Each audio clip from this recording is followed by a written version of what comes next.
Ils ont comme l'impression d'être fouettés.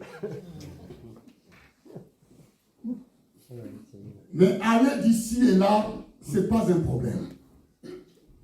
Si vous continuez, vous commencez à comprendre que venir à l'église, c'est une punition, répandez-vous. Alléluia. Ça devient dangereux pour votre vie. Je disais, prendre le joug signifie être à l'école du Seigneur. Nous sommes tous à l'école du Seigneur. Ça signifie que nous devions garder ces commandements.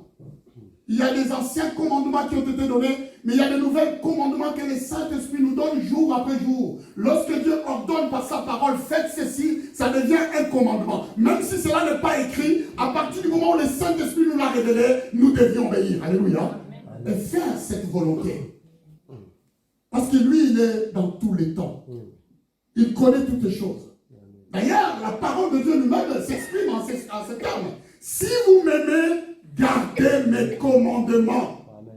Et moi, je prierai le Père, il vous donnera un autre consolateur, afin qu'il demeure éternellement avec vous. Amen. Si vous m'aimez, gardez mes commandements. Un disciple est celui qui garde les commandements, qui observe les commandements, qui les pratique, qui ne se pose pas de questions.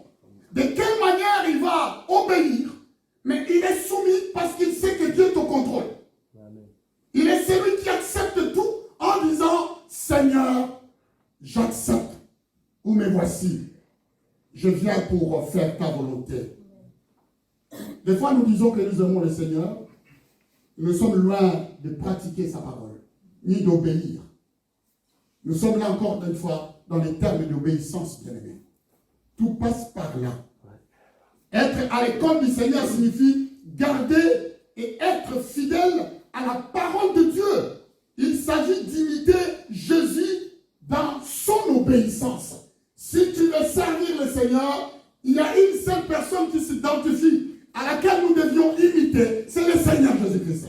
Ce qu'il a fait, c'est ce que nous devions faire. Amen. Amen.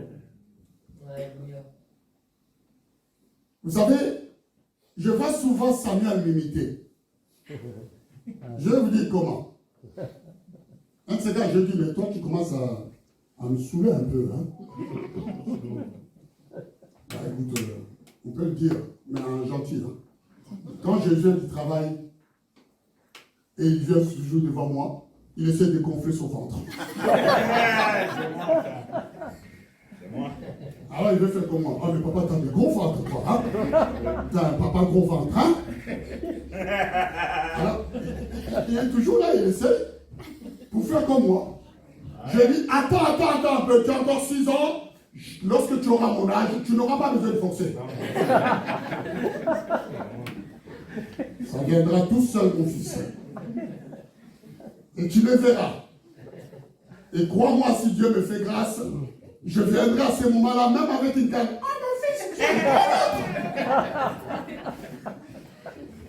est-ce qu'on peut acclamer le Seigneur? Imitez le Seigneur Jésus. C'est ce qui plaît à Dieu. Une église qui imite le Seigneur, c'est une église qui sera aimée par Dieu. Amen. Nous verrons cela parce que ce sont des termes qui vont être développés durant tous ces mois.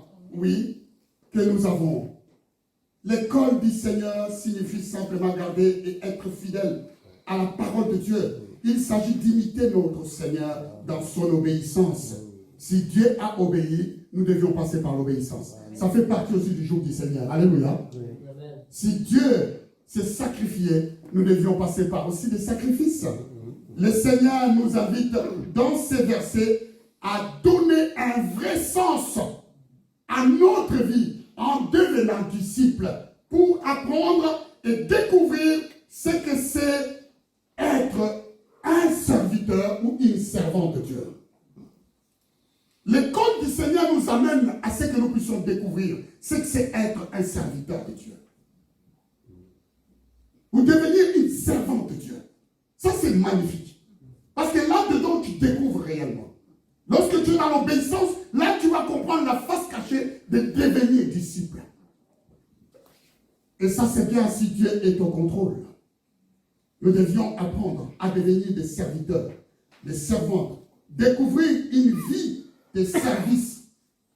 Dans l'école du Seigneur, nous découvrons ce que c'est une vie de service. Comment tu dois servir le Seigneur.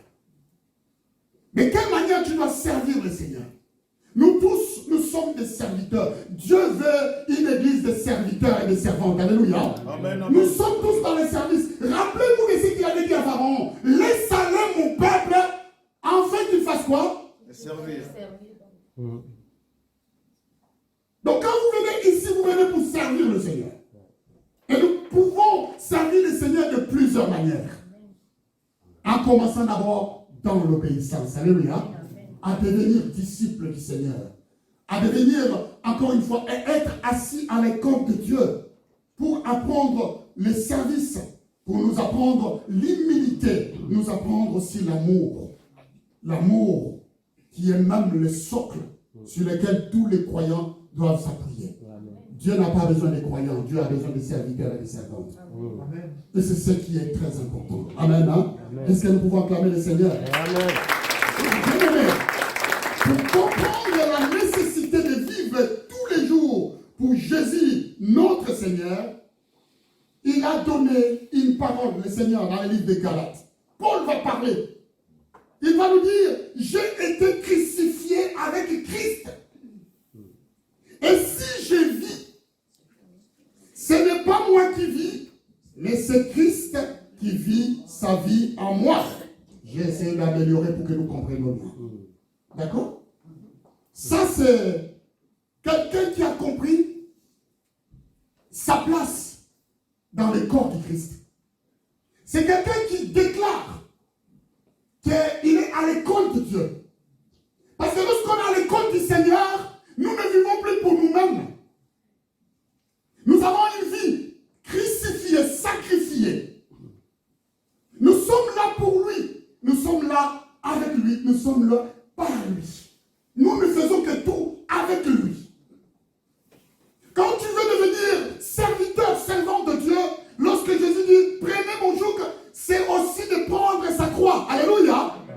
C'est aussi amener toute ta chair à être crucifiée. C'est aussi à renoncer. Renoncer à tout ce qui nous freine. Renoncer à toutes les mauvaises pensées. Renoncer à tout ce qui crée à nous, encore une fois, la levure pour gonfler la pâte. Et suivre les instructions du Seigneur, notre Dieu, notre Sauveur et notre Maître. Jésus répète, prenez mon joug sur vous et recevez mes instructions. Oh Seigneur, le joug marche avec les instructions. Parce que si tu ne portes ça, les instructions, ça deviendra lourd sur toi. Alléluia. Mais lorsque tu appliques les instructions du Seigneur, tu sauras que c'est doux et léger. C'est très important d'être à l'école du Seigneur. À cette invitation que Dieu a lancée, prenez mon joug sur vous et recevez mes instructions. À cette invitation, Dieu veut une réponse. Dieu attend une réponse de toi. Il attend une réponse à l'Église. Il attend une réponse des hommes et des femmes. Dieu dit, prenez mon joug. Il attend. Mais on ne veut pas attendre Dieu. Alléluia. Est-ce que vous êtes avec moi? Amen. Nous ne devions pas faire attendre Dieu. Dieu attend. Prends. Et tu es là en train de regarder, mais Seigneur, qu'est-ce que je fais? Il a dit, prends. Amen. Tu veux être victorieux dans tes domaines. Prends mon joug. Tu veux que surpasser, regarde, prends mon joug. Et quand tu auras porté ce joug, alors, je te donnerai les secrets. Rappelez-vous du verset du commencement. Je te louperai de ce que tu as caché ces choses aux sages et aux intelligents, mais tu les as révélées aux enfants. Amen.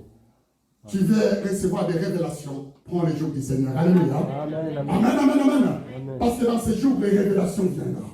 Dieu le révèle. Acclamons le Seigneur de l'église. Dieu est en train d'attendre une réponse. Des hommes et des femmes qui se chargent de leur croix pour le chemin du Seigneur. C'est très important. Dans notre communauté, nous voulons tous être chargés de notre croix. Nous voulons suivre le chemin du Seigneur. Ce que Dieu nous a promis va s'accomplir. Dieu n'est pas un fils d'homme pour mentir, ni un fils d'homme pour se repentir. Ce qu'il dit, il a la capacité, l'autorité et le pouvoir de l'accomplir. Alléluia. Amen. Il le fait. Nous ne pouvons pas imaginer qu'il est vraiment un menteur. Les mensonges ne viennent pas de lui. Alors la Bible dit, sa bouche a horreur au mensonge. Amen. Parce qu'il est la vérité. Il n'y a que des vérités qui s'expriment dans sa bouche.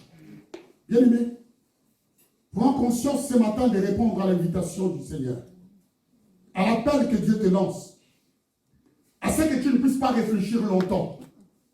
Je bénis le Seigneur pour notre frère qui a donné sa vie au Seigneur. Alléluia. Oh, mais quelle grâce. Comment il s'appelle encore? Eric. Notre frère Eric. Ça, c'est un jour merveilleux. Il y a la grappe au ciel. Alléluia. Amen. Oh, gloire à notre Seigneur. Amen. Les anges sont en train d'activer. Encore une fois, de préparer les tables pour Eric. Un juste qui a rejoint, encore une fois, le clan du Seigneur. Amen. Oui, Quentin, tu veux dire quelque chose? Seigneur de Dieu. Seigneur de Dieu. Merci, Quentin. Vous voyez qu'il écoute. Hein? Amen. Il écoute bien. Amen. Je vais poser la question, c'est quoi le chemin du Seigneur?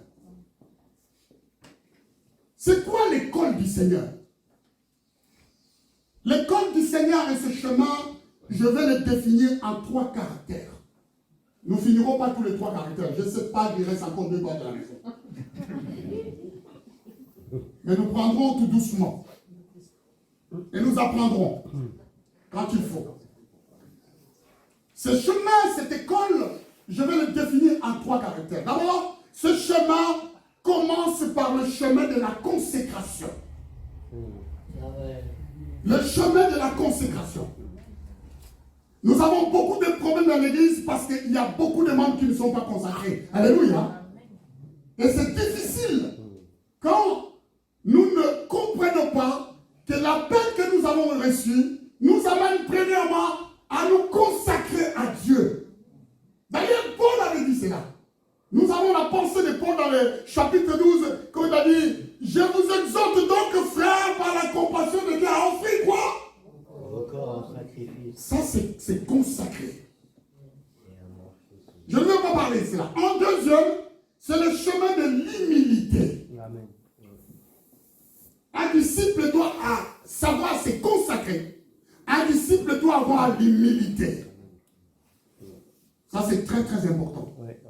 En troisième position, nous allons étudier plus tard le chemin d'amour, de tendresse et de douceur. Ce qui est très important. Le chemin d'amour, de tendresse et de douceur. Si nous disons que nous faisons partie de lui, nous devions marcher dans l'amour. Alléluia. Oui, amen. Amen. Nous viendrons dans cela. J'aimerais vous dire qu'une église qui se met à l'école du Seigneur est une église qui met en pratique ses instructions. Si nous ne mettons pas en pratique ces instructions, nous ne pourrons pas dire que nous sommes à l'école du Seigneur. Prenez sur vous mon joug et recevez mes instructions. Quand Dieu parle, nous devons courir pour obéir. Alléluia. Pour le mettre en pratique. Nous le faisons. Moi, je le fais. Lorsque j'entends Dieu me parler, je me mets tout de suite à la page. Je ne vais pas perdre du temps. Je ne me pose pas de questions comme Samuel. Je ne demande pas pourquoi tu as fait ça. De quelle manière je vais obéir.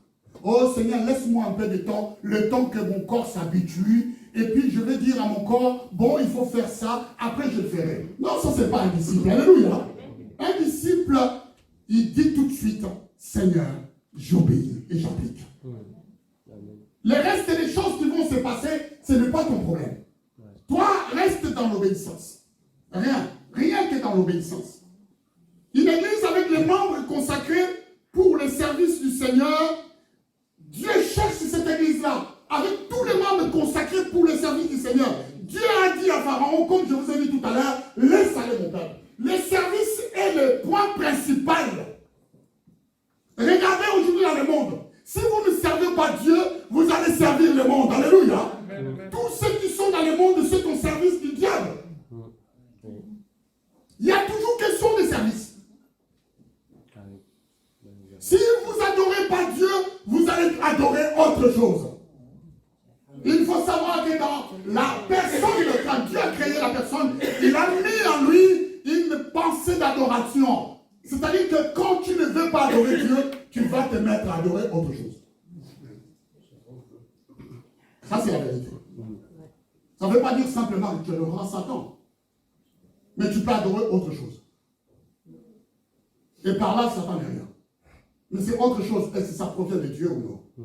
Remettons Dieu à sa place. Alléluia. Amen. Remettons Dieu au centre de toutes choses. Soyons de vrais disciples. Et quand nous venons, apprenons et appliquons la parole de Dieu pour que nous puissions vraiment servir le Seigneur. Une église qui vit humblement au milieu des hommes est une église qui reflète la douceur. Là, je reviendrai. La tendresse et l'amour de Dieu. Quand nous disons que nous sommes une église, nous devions refléter la tendresse. Nous devions refléter l'amour de Dieu. Et nous devions aussi refléter la douceur. Il faut cela. Prenez mon joug sur vous. Recevez mes instructions. Car je suis humble du cœur et doux. Nous allons voir cela. Pourquoi Dieu nous met dans son école? Le chemin de la consécration. C'est là aujourd'hui je vais parler de quelle heure? Oui. Vous me laissez juste 20 minutes pour conclure sur le chemin de la consécration. Maintenant, on verra le chemin de l'humilité. Dieu fait grâce. Alors vous êtes tous obligés de venir mardi. Amen. Amen, hein? Amen. Après, ça marchera. Parce que Dieu nous amène. Et Dieu fera des choses. Le chemin de la consécration. J'aimerais que nous lisions un verset. Et ce verset me plaît beaucoup. À chaque fois que je lis, je trouve que c'est impossible. Mais tout est possible à celui qui croit. Amen. Hein? Amen. Matthieu chapitre 7, verset 13 à 14. C'est un verset que nous connaissons, des fois nous ne le lisons pas assez. Mais le Seigneur va nous apprendre le chemin de la consécration. La Bible dit que ce chemin est une porte étroite. Et cette porte est resserrée. Et la Bible dit qu'il y a peu qui les trouvent. C'est un chemin qui est étroit. C'est consacré à Dieu, c'est un désir. Alléluia. Il faut le désirer dans son cœur. Il faut aimer Dieu pour ne vivre que pour lui et par lui. Ce n'est pas tout le monde qui se consacre à Dieu. Voyez-vous? Si tout le monde s'est consacré à Dieu, on serait encore la majorité sur cette terre à louer le Seigneur. Mais vous allez comprendre que la moitié, même les 3/4 de la planète, n'adorent pas Dieu, ne louent pas Dieu. Alléluia. Parce que c'est un chemin, d'abord commence par l'obéissance. Il faut les désirer. Qu'est-ce qu'il est écrit? Entrez par la porte étroite. Car large est la porte spacieux et le chemin qui mène à la perdition. Il y a beaucoup qui entrent par là. Quand tu viens à l'église, ton premier désir est d'abord de te consacrer à Dieu. Si tu veux servir Dieu, tu dois apprendre la consécration. Appartenir totalement à Dieu. Lorsqu'on parle de la consécration, on parle d'une personne qui a dit « Je ne vis plus par moi-même, mais c'est Jésus qui vit sa vie à moi. Amen. » Tu cesses d'exister. Tu n'as plus de droit. Tu as perdu tout. Et tu laisses le Seigneur sur ta vie. Alléluia. Amen. Tu es quelqu'un qui a compris. Parce que quelqu'un qui se consacre est une personne qui a compris. Il a compris que vaut mieux que je passe par le chemin étroit et resserré. Mon épouse a donné ici, il a dit que Dieu ne veut pas que nous puissions prendre l'autoroute. Et combien? Là, il y a l'autoroute. Hein? Vous voyez? Spacieux est l'autoroute. Il y en a même qui sont 4 voies, 5 voies, 6 voies. Je ne sais pas, aux États-Unis, ici, il y a 7 voies. Oui, voies, peut-être qu'ils vont le faire, hein, parce qu'à la mire où le monde va, ils vont nous faire autoroute sur autoroute pour amener tout le monde dans cette direction. Vous voyez? Alors, d'un côté, Dieu est en train de resserrer son chemin. Alléluia! Mais tu sais, tu vas passer sur ce chemin. Comment tu vas passer? À partir du moment où tu te consacres. Vous savez, je ne sais pas si c'est dans ce verset où la Bible dit, il est trop facile. Bon, je vous donne ça tellement à l'avance, mais on le verra après en profondeur. Il est trop facile pour un chameau de passer par les trous d'une aiguille que d'un riche d'entrer dans le royaume des cieux.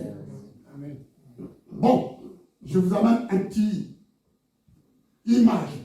Voyez-vous les riches? Prenez un dromadaire. D'accord? C'est lui le chameau, non? Il y a chameau et dromadaire. Mais c'est la même espèce qui vit dans le désert, n'est-ce pas? Ah ouais. C'est une affaire de bosse. Je sais, oui, c'est l'affaire de grosseur. Le chameau est plus gros alors. Le chameau, il a eu la c'est le dromadaire. C'est les bosses. Bon, je vais prendre les dromadaires parce qu'il a plus de bosse. Une bosse, le dromadaire. Et pour l'église, ça change rien. Bon, on y va. Donnez-moi une bonne explication, s'il vous plaît. S'il vous plaît, c'est les chameaux et les dromadaires. Moi, je vais prendre celui qui est plus gros. Allez, dites-moi.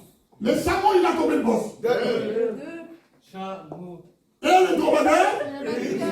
On vire les dromadaires maintenant. Après, c'est les chameaux. Dieu avait raison. De toute façon, les deux, ils ont du mal à rentrer par le trou de l'église. Voilà. Ouais. On ne va pas prendre son cousin. On va rester à l'école du Seigneur, on va prendre le chameau. Je vous dis, vous prenez la taille d'un chameau. Amen. Vous voyez? Et parce que les riches, ils n'ont pas de taille, il peut être petit, mais il est riche. Hein? Comme il peut être imposant, il est riche. Mais sauf que dans cette différence que Dieu nous montre, il y a un qui est capable de passer dans un trou d'une aiguille. Je ne vous ai pas amené une aiguille, mais vous connaissez tous ce qui fait une aiguille. Hein? Pour traverser, il faut vraiment un miracle.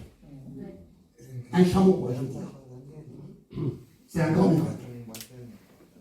Vous comprenez que le chemin à l'école du Seigneur, le chemin de la consécration est un miracle. Alléluia.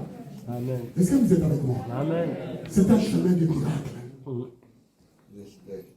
Un chemin où Dieu accomplit des choses qui ne sont pas impossibles. Il les fait devenir possibles. Amen. Amen. Amen. Le chemin où nous voyons la gloire et la main de Dieu. Parce que vous n'allez pas regarder à ce que vous êtes. Mais c'est un chemin resserré. Les trous d'une aiguille, aucun de nous, même une mouche ne passera pas. Dans la réalité. Dieu dit non, non, non, il va passer. Dieu dit même une mouche, il va passer. Parce que vous imaginez, moi, des fois, j'ai appris à coudre. Des fois, mes boutons, je les remets tout seul. Alors, j'ai quelques aiguilles à la maison avec des fils. Avec l'âge, pasteur, va chercher à introduire les fils minces sur le trou d'une aiguille. À chaque fois, je dis, maman, viens. Il me dit quoi? Tu es encore jeune. C'est pour ça que je t'ai épousé. Fais-moi passer le fil. Et il le fait. Même si je prends mes lunettes, j'arrive pas. Alors, un chameau, vous imaginez? Dieu est grand, acclamons le Seigneur, alléluia. Comment il fait? Un disciple peut passer. Dieu te donne le faveur et la grâce de passer. Même le chemin est resserré. Dieu te dit, quand tu reçois mon joug et tu reçois mes instructions, tu passeras. Alléluia. Amen, amen. Tu passes. Amen. Là où c'est difficile, tu passes. Amen. Et quand tu viens quand même, tu dis, je passe. Et puis tu arrives, tu passes. Parce que vous savez quoi? Devant le trou du débris, il y a un miracle. Devant, vous savez quoi? Il y a la croix de Jésus-Christ. Alléluia. Et derrière, il y a la résurrection.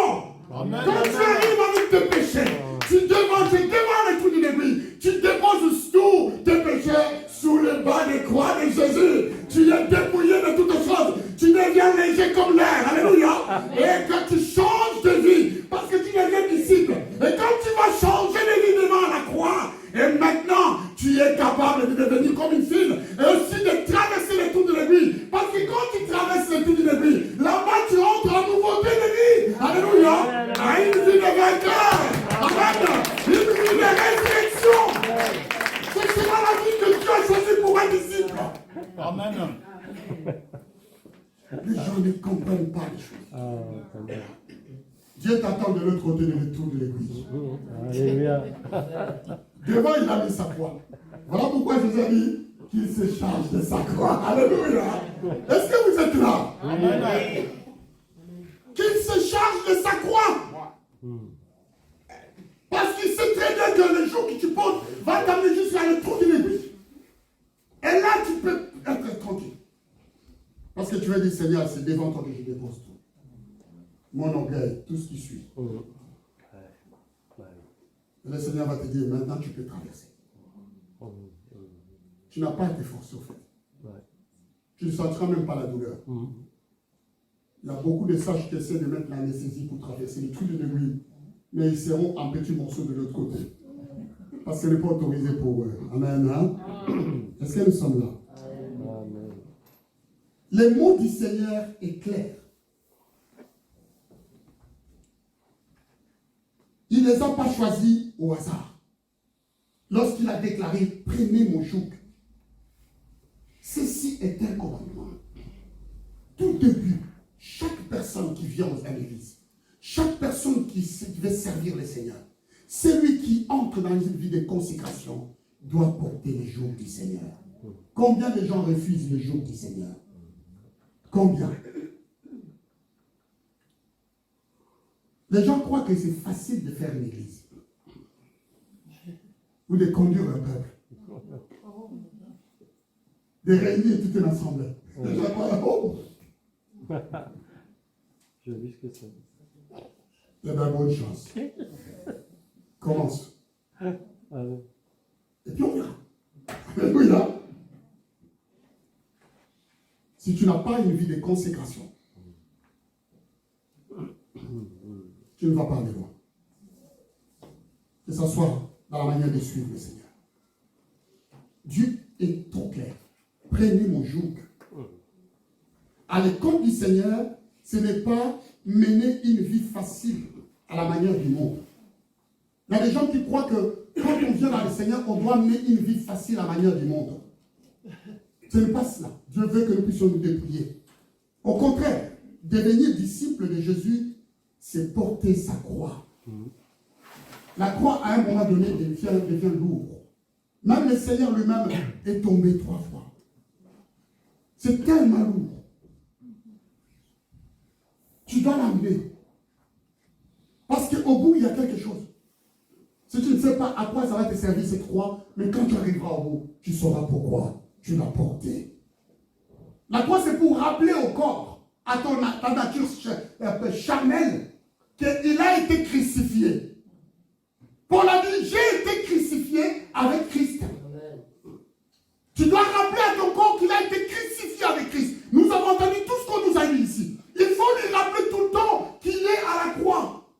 Que tu l'as placé à la croix. Sinon, il ne va pas te laisser tranquille. Les corps et tous ces désirs vont faire surface, tu ne laisseras jamais tranquille. Par la suite, tu diras, c'est plus fort que moi. Et quand tu as déclaré, c'est plus fort que moi, ça veut dire que tu es tombé. Et tu n'arriveras pas à te relever parce que tu vas tout abandonner. Tu vas tout laisser. Tu vas te donner des raisons, parce que vous savez, aujourd'hui, les gens se font des raisons. Quand quelque chose ne marche pas, ils trouvent une raison. Oh, peut-être ce n'était pas la volonté de Dieu. Oh, peut-être je ne suis pas appelé à faire cela. Oh, peut-être ce sont les autres qui sont bien. Oh, peut-être, mais alors que tu es appelé. Sauf que tu as abandonné le jour du Seigneur. Alléluia. Tu as voulu partir tout seul. Voilà pourquoi cette révélation est cachée aux sages et aux intelligents. Et ça a été donné à ceux qui ont le cœur des enfants.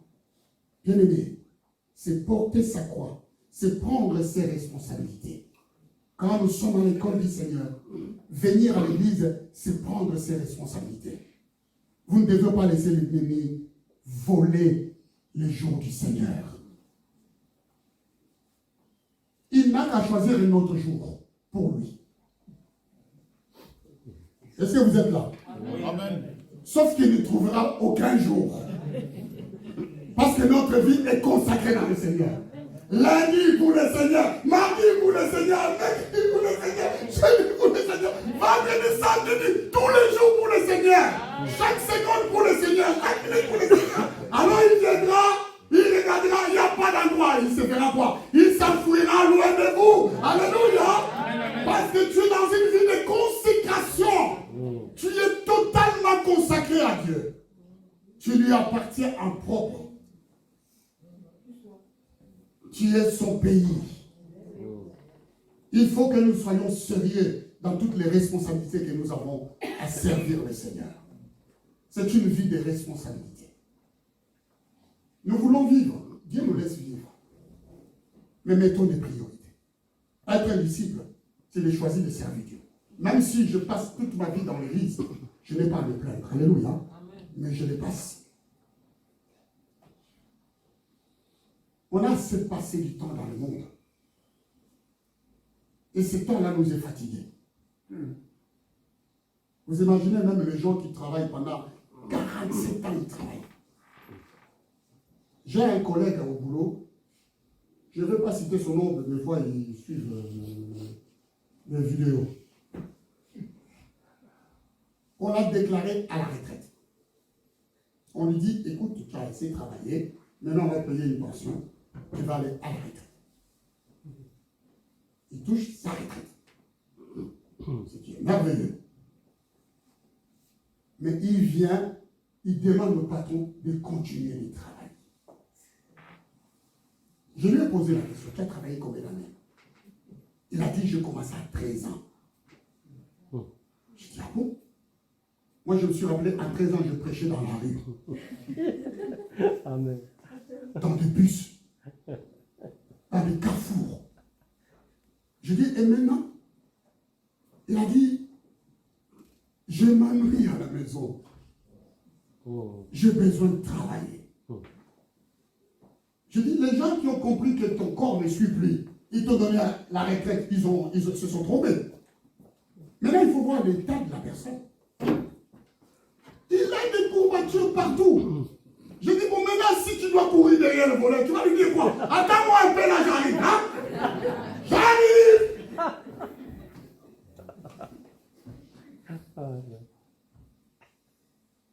Je dis, repose-toi, mon frère. Arrête de te bénir. C'est pas bon. Repose à la maison. Mais parce que le monde l'a formaté. Il lui a donné des habitudes. S'il n'est pas dans ces habitudes-là, il se sent ennuyé.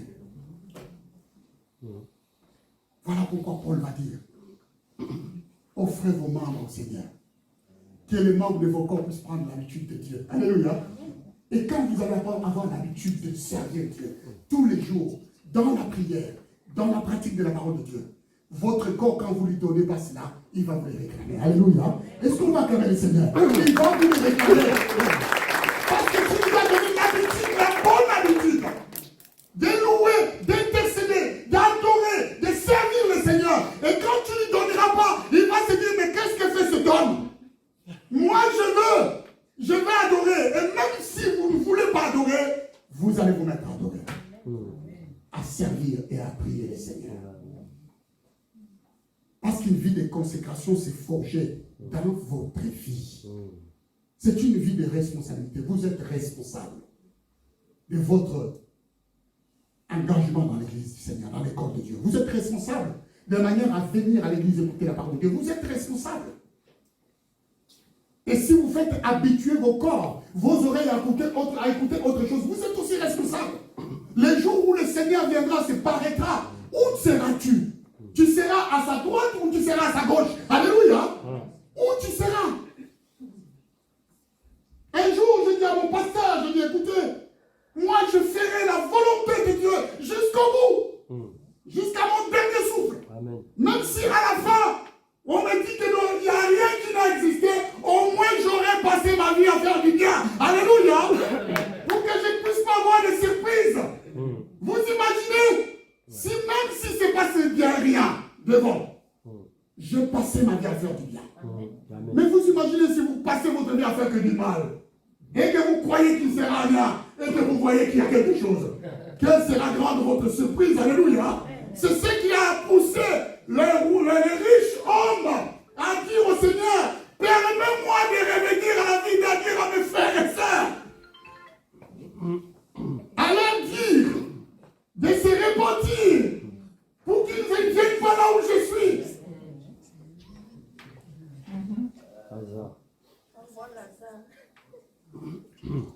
Alléluia. Qu'est-ce que tu as dit, Florentine? Vas-y, on t'écoute. Envoie Lazare dire à mes frères. Envoie Lazare, merci. Pasteur Mario, une question. Non, Pasteur Mario est là-bas, quand elle. Je veux un baptême. C'est quoi ton baptême? Toi, tu te soucies de ton baptême. Parce que tu as entendu l'appel. Hein? Tout ce qu'il a entendu, il veut négocier son baptême. Parce qu'il a dit, il est temps. Il est temps parce que si demain j'arrive là-bas, si je n'ai pas passé la maison de baptême, il peut se passer quelque chose. Quand on a pris note de ton baptême. D'accord? Le pasteur a pris. Est-ce qu'on peut acclamer le Seigneur? Tu peux fermer ton téléphone. Et tu dis à Séverine, tu vas rentrer à la maison. Tu vas pas parler. J'arrive à le fermer, ça c'est. D'accord, vas-y, il est temps. Ici, on fait la parole du Seigneur. Hein? Et on n'est pas en état. D'ailleurs. D'accord? Comment ça marche? Oui, comment ça marche? Pour répondre, tu sais, mais pour éteindre, je ne sais pas.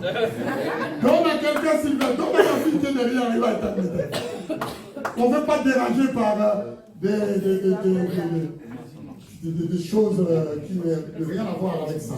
Nous arrivons à la fin, bien-aimés. Nous arrivons à la fin. Pas à la fin, mais je vais conclure avec cela. Donc, je disais que l'Église, à l'école du Seigneur, c'est de prendre sa responsabilité au sérieux vis-à-vis de Dieu et vis-à-vis des hommes au monde. Nous devions être sérieux, prendre ses responsabilités au sérieux. D'abord vis-à-vis de Dieu. Quand nous venons, nous devions être sérieux dans l'œuvre. Quand je vais parler de sérieux, c'est dans tous les domaines. Je dois être sérieux quand je viens pour apporter même mon offrande. L'offrande ne se prépare pas ici à l'église. D'ailleurs, je vais avertir toutes les personnes qui mettent les centimes là-dedans. Vous n'allez rien gagner en donnant les centimes.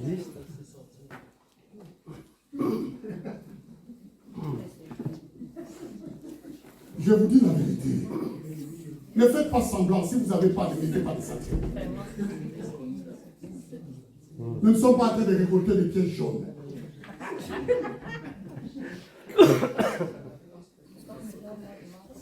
Gardez tous vos centimes, quand ça se fera un chiffre, vous l'amenez. Alléluia. Amen. Préparez-le. Soyons sérieux dans tout ce que nous faisons à l'église de Dieu. Vous croyez que Dieu ne vous voit pas? Dieu nous voit. Arrêtez de penser l'offrande de la veuve. Non, vous n'êtes pas veuve.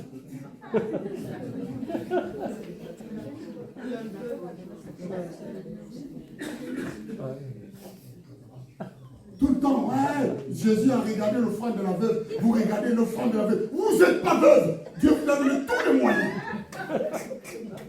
Vous touchez les airs et ça vous êtes pas veuve. Vous savez pas. Amen, amen. Ne déformez pas la parole de Dieu quand il faut être sérieux. Vous devenez moins sérieux en pensant à une parole qui va vous donner raison pour que vous puissiez retenir. Non, c'est pas comme ça que vous serez bénis. Il faut qu'on vous dise cette vérité. Quand le Seigneur est venu, je vais arrêter ensemble. Je disais, il faut être sérieux vis-à-vis de Dieu, vis-à-vis des hommes. Il s'agit là d'une lutte. La vie dite de consécration est une vie d'une lutte, de lutter. Je vous dis, c'est une vie de combat permanent. Quand on est consacré, Jésus, il laissait ses disciples, il allait prier. Il était Dieu.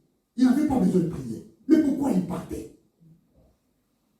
Parce qu'il savait que s'il ne priait pas, l'ennemi prenait l'avantage. Alléluia.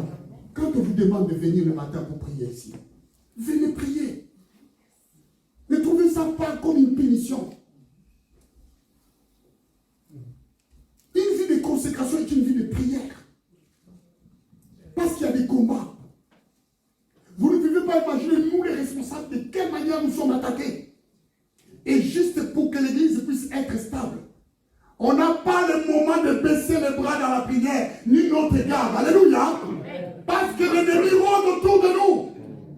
Il cherche qui va dévorer. Et quand tu es berger pour veiller à tes troupeaux comme David, tu dois rester debout, la nuit comme le jour. Tu veilles pour que l'ennemi ne vienne pas prendre une âme dans l'église. Alléluia. Qu'il ne vienne pas déstabiliser. C'est une vie. Vraiment, il faut se donner à Dieu. Il faut être consacré. Ce n'est pas une vie de sommeil. Tous les jours. Et nous sommes habitués à cela. On doit passer par là.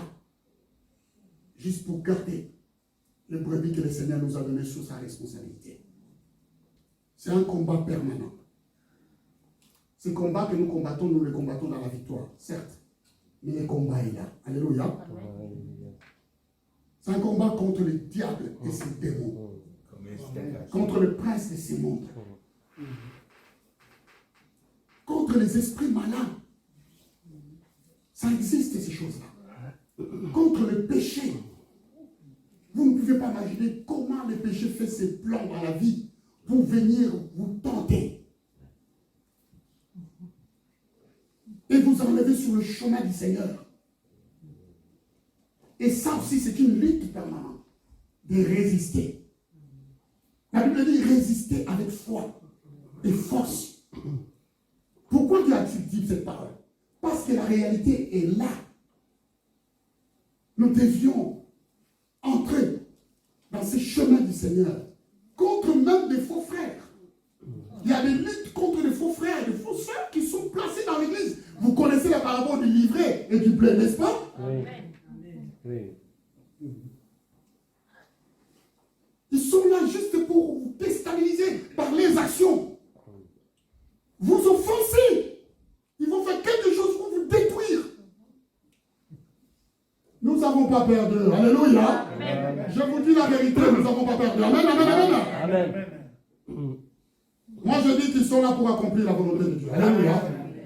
Ils vont s'élever pour te rendre fort. Amen. Quand ils sont là, pour toi, c'est pour que Dieu permet pour que tu sois fort. Amen, amen, amen. Amen. Amen, amen.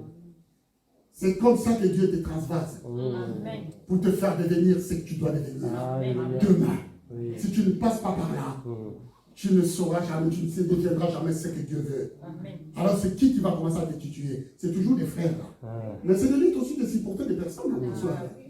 Difficile à supporter. Hein. Il faut vraiment avoir beaucoup d'amour et faire passer l'amour parce qu'ils sont dans le plan de Dieu. Amen, amen, amen, amen. Oui. Dans l'église du Seigneur. Nous avons une vie qui doit être consacrée. Je vais m'arrêter là. Paul va dire ceci. La vie du Seigneur dans l'école de Dieu n'est pas, comme on dit, un long fleuve tranquille, c'est pas? Non, parce que c'est ça.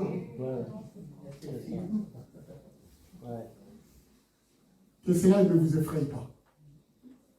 Si vous prenez les jours du Seigneur et vous recevez ses instructions, ça sera un long fleuve tranquille. Alléluia. Amen. Nous devions comprendre une chose. La Bible dit ceci. Paul est en train d'avertir Timothée. Il lui dit, tous ceux qui veulent vivre pieusement Donc, persécuté. En Jésus-Christ, c'est roi.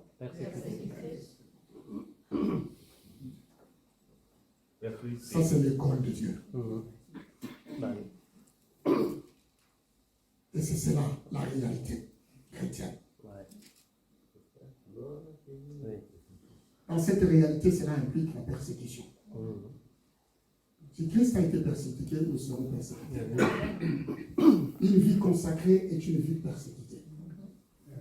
Pour le nom du Seigneur. Pour lui. Voilà pourquoi il faut porter sa croix. Il faut avancer avec la croix du Seigneur.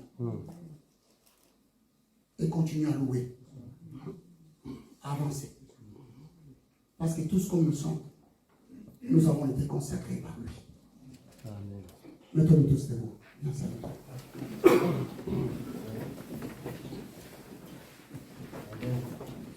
Alléluia, amen. C'est par beaucoup de tribulations qu'il nous faut entrer dans le royaume des cieux. A dit Paul. Mais j'ai une bonne parole aussi ce matin. Vraiment, j'aimerais terminer en disant que Dieu a aussi dit qu'on verra la différence entre celui qui sert Dieu et celui qui ne le sert pas. Alléluia. Alors on va voir la différence et je proclame qu'on la voit déjà. Pour celui qui sert Dieu, ça se voit. Dans le monde, dans l'église, partout. Alléluia. Alors vraiment, décidons à nous consacrer. Décidons vraiment à servir notre Dieu. S'il nous demande de le servir, il nous donne la capacité de le faire. Il nous donne tous les moyens. Et le Saint-Esprit, alléluia, la foi, sa parole. Alors tout nous est donné, frères et sœurs, pour accomplir la volonté de Dieu. Amen. Merci. Merci pour le message, parce que vraiment, ça fait du bien. Et ça booste. Alléluia. Encore, encore et encore. On en veut encore plus, Seigneur. Encore plus. Tous les dimanches, tous les cultes, Seigneur. Merci pour toutes les réserves que tu as encore pour nous, pour chacun d'entre nous. Alors vraiment, moi, je vous bénis ce matin. Que cette semaine soit une semaine de victoire. Oh, alléluia, que ce soit une semaine vraiment où vous vous engagez 100% pour servir votre Dieu. Oh, honorez Jésus-Christ, parce qu'il a tout fait pour cela, pour nous. Amen. Amen. Que le Seigneur vous accompagne et vous garde. Amen.